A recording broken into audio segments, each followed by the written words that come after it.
Baik, halo Mbak, dengan Mbak siapa? Kis. Oke, Mbak Kis. Perkenalkan, nama saya Nurul Dwi Latifia. Nanti di sini kita bincang-bincang dulu ya. Mungkin gimana kabarnya Mbak Kis hari ini? Alhamdulillah sehat. Sehat. Kegiatan yang lagi kerjakan Mbak Kis akhir-akhir ini mungkin lagi sibuk kah atau sudah agak senggang gitu? Agak senggang. Agak senggang, oke. Mbak Kis kebetulan suka apa? Hobi apa gitu? Punya hobi apa? Membaca novel atau novel apa yang udah Mbak Kis baca? Banyak. Salah satu novel yang Mbak Kis suka?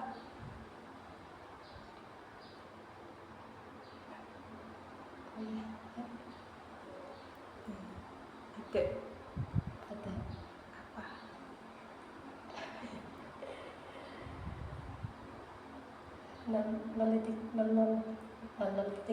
Oh, itu ya. Kebetulan saya juga suka novel. Udah ya lumayan banyak novel yang udah saya baca juga. Terus ada beberapa yang memang jadi favorit saya.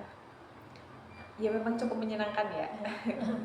Oke, kali ini mungkin Mbak Kis agak bingung ya di pertemuan konseling kali ini. Jadi nanti Mbak Kis bisa silakan cerita untuk permasalahan yang mungkin sedang Mbak Kis alami.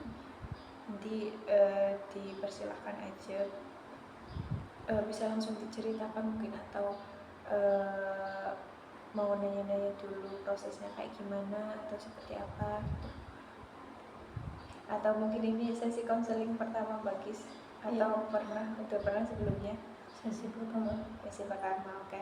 Mungkin sedikit saja saya menjelaskan ya. Jadi nanti Mbak Kis nggak usah takut untuk segala macam hal yang udah Mbak Kis ceritakan ke saya, karena nantinya saya akan merahasiakan itu, karena di konseling itu ada yang namanya asas kerahasiaan ya. Jadi semua yang sudah Mbak Kis ceritakan tidak akan bocor nantinya. Itu nanti akan jadi pengetahuan saya saja dan cukup saya simpan saja, seperti itu. Jadi tidak usah takut akan tersebar atau semacamnya. Terus nanti untuk sesi konseling kali ini mungkin sekitar 30 menitan ya. Nanti silakan Mbak Kis bisa ceritakan permasalahan yang sedang Mbak Kis alami, sedang Mbak Kis berusaha untuk menyelesaikan permasalahan tersebut, atau permasalahan yang sekiranya memang kayaknya sudah membuat menjadi penghalang di aktivitas Mbak Kis sehari-hari, seperti itu. Sudah siap Mbak Kis mungkin? Insyaallah. Oke, siap. Mungkin bisa diceritakan langsung permasalahan yang sedang Mbak Kis alami. Mungkin Bu, kalau di kelas kan sering presentasi gitu. Kalau presentasi itu tidak bisa dibilang. Tapi kalau kelompok bisa, tapi kalau maju sendirian itu nggak bisa, masih grogi. Di kelas sering presentasi sendirian berarti, atau sering apa? Kalau kelompok kan biasanya kan perwakilan yang maju. Kalau sendirian, seringnya sendirian, yang presentasi kan satu orang. Cuman kalau kan satu orang itu nggak bisa. Kalau kelompok itu berarti nggak maju semua kayak yang mau satu-satu ya. Jadi tergantung gurunya sih. Kalau gurunya coba maju semua, kalau satu ya satu begitu. Tapi berarti sih kalau misalkan kelompok Mbak Kis itu ini nggak pernah kebagian buat ngomong gitu, atau gimana? Sering kebagian buat ngomong, cuman Mbak Kis lebih pede karena ada temennya kayak gitu. Tapi kalau untuk individu, presentasi individu itu Mbak Kis kurang pede gitu. Kalau boleh tahu kurang pede itu kenapa? Takutkah atau apa gitu? Apa yang membuat Mbak Kis kurang pede atau membuat Mbak Kis takut gitu? Takut salah bicara gitu bahasa. takut salah ngomong. Tapi Mbak Kis kurang lancar berbahasa Indonesia atau kurang lancar. Jadi hal yang membuat grogi itu karena kurang lancar berbahasa Indonesia. Oke. Itu udah bermulai sejak kapan Mbak Kis kira-kira? SMA, masuk SMA udah ini ya mulai presentasi. Kalau waktu SMP kan jarang presentasi. SMP jarang presentasi, tapi tetap pernah presentasi sama teman. Grogi juga atau enggak? Enggak, kalau sama teman. Kalau sama teman enggak, oke. Ada permasalahan lain mungkin kayak misalkan yang bikin bagi grogi kan tadi katanya karena kurang bisa berbahasa Indonesia. Ada lagi kah takut apa gitu atau cuma itu aja? Itu aja sih. Itu aja. Oke. Selama akan melakukan presentasi, sebelumnya Mbak Kis sudah mempersiapkan dulu atau belum? Sudah. Biasanya apa yang Mbak Kis lakuin sebelum presentasi? Mempersiapkan yang mau dipresentasikan. Contohnya? Meringkas apa ya? Materinya diringkas dulu. Itu ringkasnya di not kecil, buku kecil gitu atau buku kecil. Itu berarti nanti sebagai acuan ketika akan presentasi. Nah, itu berhasil atau enggak, Mbak Kis? Berhasil. Tapi tetap takut gitu. Pernah salah ngomong atau gimana?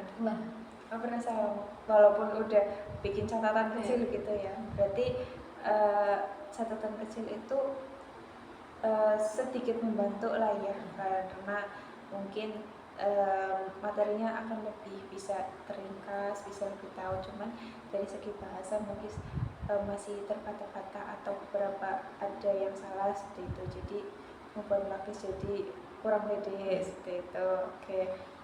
Ada hal lain mungkin yang Makis pernah lakuin buat menyelesaikan permasalahan tersebut? Paling kalau bahasa tanya ke teman ini bahasanya apa gitu. Gitu.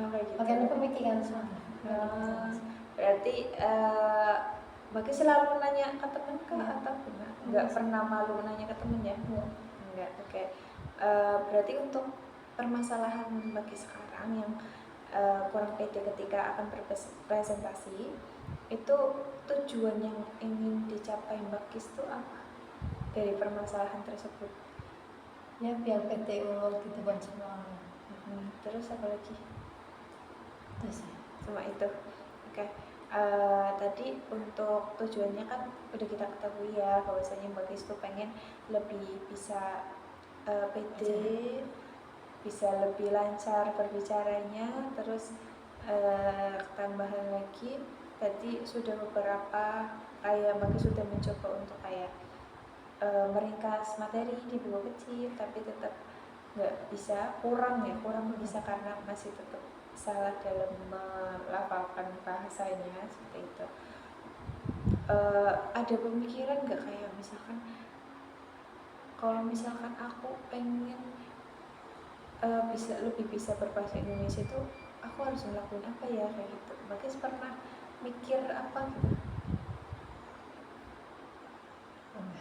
Terbesit nggak pernah.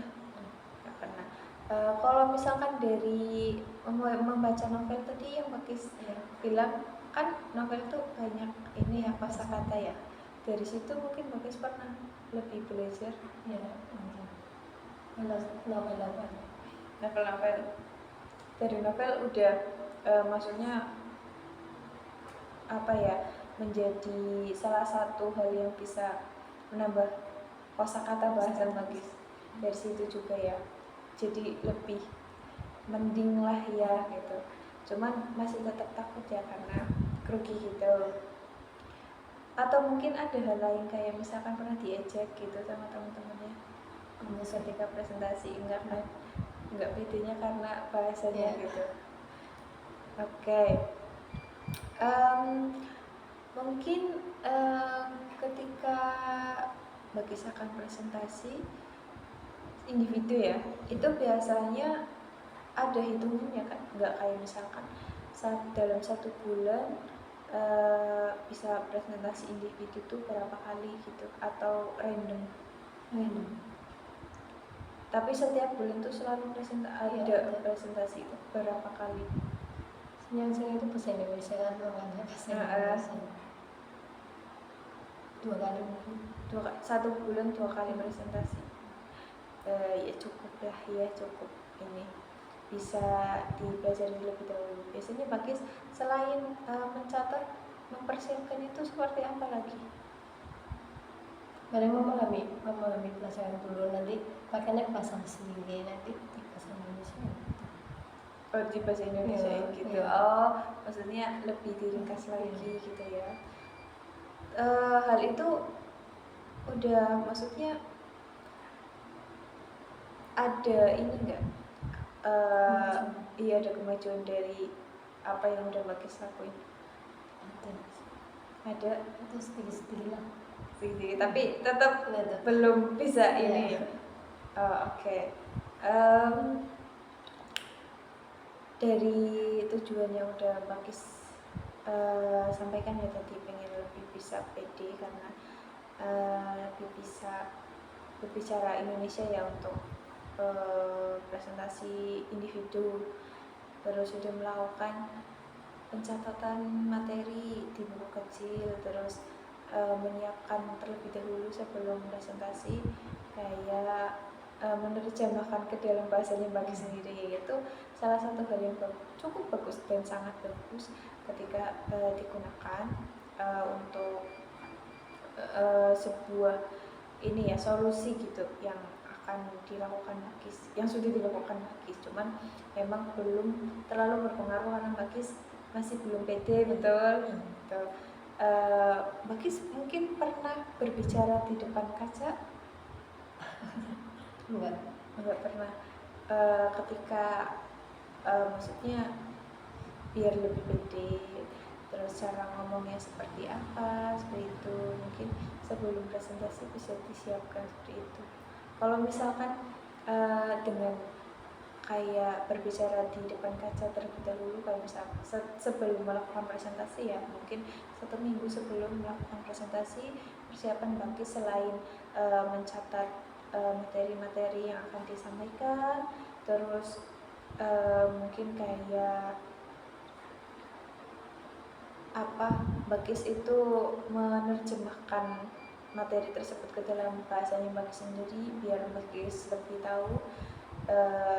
Mungkin bisa ditambah lagi seperti kayak Bakis ngobrol dengan diri sendiri di depan kaca biar Bakis tuh mungkin lebih pede seperti itu. Terus juga bahasanya mungkin lebih tertata karena Bakis sudah punya catatan sendiri kan dengan bahasanya sendiri seperti itu. Pernah melakukan itu? Kalau misalkan Bakis diminta untuk melakukan itu, siap nggak? Insya Allah. Ada rasa ini nggak, pengen mencoba, pengen ya? Ya itu salah satu hal yang mungkin bisa Bakis lakukan di rumah, nantinya bisa Bakis lakukan. Terus mungkin setelah melakukan hal itu Bakis bisa ini ya, menganalisa sendiri atau mungkin melaporkan sendiri itu nanti ke saya atau ke siapapun. Nanti kita mungkin akan bertemu di kesempatan lain, kayak gimana hasil dari proses Bakis itu sebelum menyiapkan presentasi. Kayak saya udah melakukan ini Bu di depan kaca sambil ngomong, presentasikan gitu. Mungkin itu akan lebih membantu Bakis, atau mungkin bisa dari hal tersebut nantinya Bakis ada cara yang lebih efektif lagi seperti itu. Karena dari cara-cara yang Bakis sudah lakukan itu kan beberapa masih belum bisa mengurangi ini ya, rasa ketidakpedeannya Bakis itu. Dari apa yang sudah saya sampaikan, mungkin Bakis akan melakukan hal tersebut kan? Insya Allah. Kira-kira kapan Bakis akan melakukan? minggu depankah, atau mungkin ketika nanti akan ada presentasi baru Mbak Kis mau akan melakukan? Kalau ada presentasi kayak Kalau ada presentasi Iya. aja, kenapa nggak memilih untuk langsung melakukan? Karena kan barangkali mungkin butuh waktu yang lama gitu. Atau mungkin Mbak Kis akan melakukannya setiap hari apa gitu? kalau senggang misalnya Senggangnya biasanya hari apa? hari Ahad. Hari Ahad. Mungkin di hari Ahad Mbak Kis bisa melakukan hal tersebut. Siap nggak buat melakukan? Siap, oke. Mungkin nanti Mbak Kis bisa lakukan hal tersebut, bisa dipraktekkan di rumah. Nantinya silakan bisa disampaikan ke saya, mungkin kayak hal apa yang mungkin sudah menjadi kemajuan dari Mbak Kis, seperti itu. Jadi mungkin sesi konselingnya cukup di sini saja. Nanti ketika Mbak Kis sudah melakukan kegiatan tersebut, bisa menemui saya lagi, bisa menyampaikan apa yang sudah ada kemajuan atau belum. Nanti dari situ nanti kita akan melakukan konseling lagi, seperti itu. Ada tambahan lagi mungkin dari Mbak Kis? Tidak ada tambahan lagi? Oke. Mungkin cukup sekian sesi konseling kita hari ini. Sampai jumpa di lain waktu. Mbak Kis tetap semangat, karena tadi yang sudah Mbak Kis sampaikan sudah cukup baik. Mbak Kis sudah melakukan beberapa hal untuk mengurangi ketidakpercaya diri yang Mbak Kis alami. Sudah mencoba mencatat materi sebelum melakukan presentasi, terus sudah membuat catatan kayak ke dalam bahasanya Mbak Kis sendiri. Itu udah salah satu hal yang cukup bagus untuk dilakukan, menjadi solusi yang cukup bagus. Terus nanti karena hal itu belum mengurangi ketidakpedean Mbak Kis, jadi nanti silakan bisa melakukan kegiatan ngomong di depan cermin gitu, seperti itu. Oke, mungkin itu saja. Silakan Mbak Kis bisa melanjutkan aktivitasnya lagi. Sesi konselingnya saya tutup sampai di sini. Terima kasih Mbak Kis.